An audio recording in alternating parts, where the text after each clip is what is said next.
Hey, hey, welcome to day 7 of Reflect and Respond. It is March 23rd, 2020. It's day 7 of our big lockdown. And it's also, we talk a little bit about mental health today, specifically my mental health. A little foreshadowing there. So, if you've been following, you know that the day before where this isolation period started, I also finished. Hey, Hey, I'm going to do a class at 9:15. I'm doing my show right now. Oh, Would you like sorry. to? Would you like to hop in here so people can see? No, that's all Our, right. people are dying to know. How are you doing? I'm feeling much better. Thank you all for your prayers and thoughts, and I am feeling much better. All right. Thanks, love. All right. Be good. She's doing better.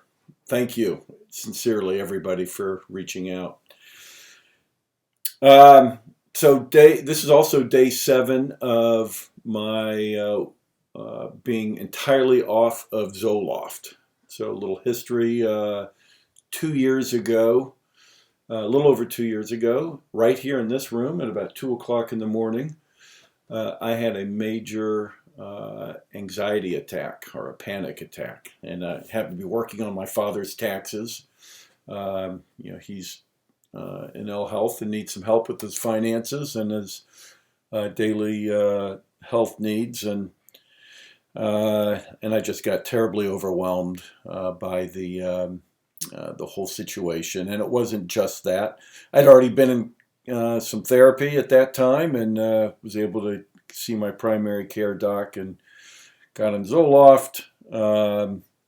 So I have over the last couple months, not knowing what was coming up here, my doc and I came up with a plan how I could wean off of the pharmaceuticals. And literally the last half dose was the day before we started this. So it has been a bit of a challenge for me in terms of just feeling a lot more emotion, feeling, whether it's joy. I mean, tears are, coming to the top a lot more easily.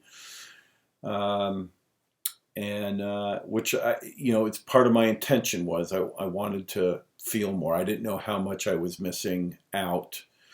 And in fact, I had been. So I'm not sure that this is going to be a long-term solution. Like I said, with my primary care provider, Teresa, I've kind of worked it down appropriately, and we're watching it.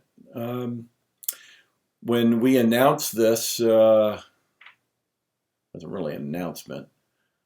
When we talked about this with some friends before the shutdown last weekend, one of Leigh's friends, Kim, says, "Oh my God, girl, I am so worried for you, because who knows what's going to happen as the tension picks up." So I am not so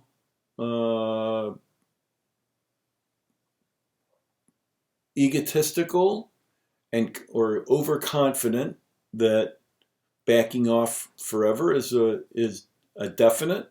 It's something I want to do. It's something we're watching carefully. So if things start to go wonky for me, I know that I've got my buddy 50 milligrams of Zoloft ready to get back into it. I want to tell you that the people that have reached out to me, or people, we've had conversations, have just been amazing. I have a friend, Chris Warren, who lives down in the eastern shore of Maryland, and she and I met on a Outward Bound 20 years ago, actually, and one of the comments she said, I reached out to check in with her. I haven't talked to her in a while. And she reminded me and thanked me for the mantras over the years that have helped her. And my buddy Cliff, who I know from my improv world, is also reached out first thing, knowing this is my beginning of my second week uh, in this new world. And so he's doing, uh, he just had some great things for me to think about. And of course, there's my Plead Summer roommate Guy, uh, who is cringing right now hearing his voice, hearing his name voiced over on this, I'm sure.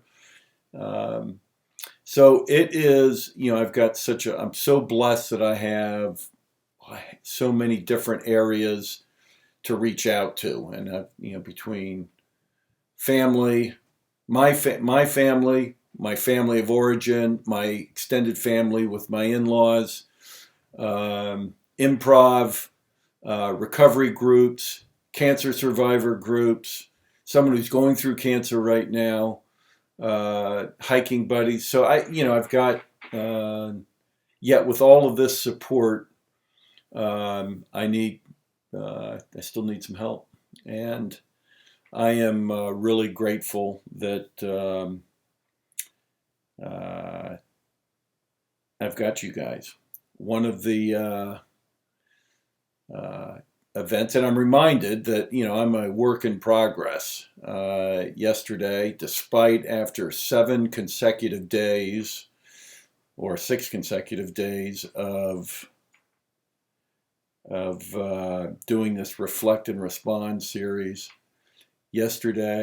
last night, I had a situation come up that, and I reacted and attacked, hung up the phone, realized what I had done, and felt crappy, and it was an unfair situation, and I called later to apologize. Um, so I got to give myself a break and got to give other people a break too.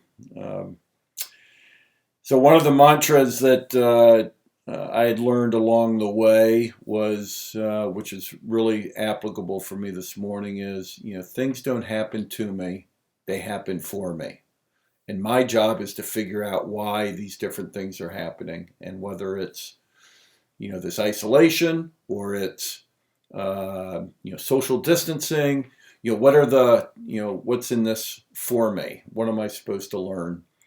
And as long as I can do that, I'll continue to grow, continue to learn, and hopefully be better, and hopefully be a better service to people in my life.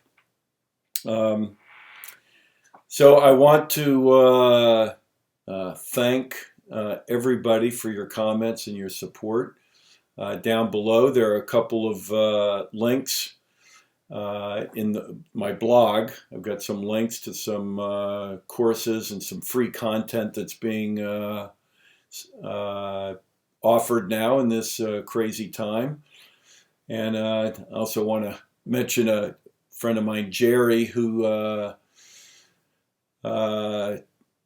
he's from my improv world, and one of the takeaways he said from this whole experience for our country is that we're finding out that jobs that couldn't be done, could never be done at home, are in fact being done at home, and that internet access is not a luxury. Internet access is a utility, and we should be, as a country, we should be, for our own health, for our own mental health and physical health moving forward.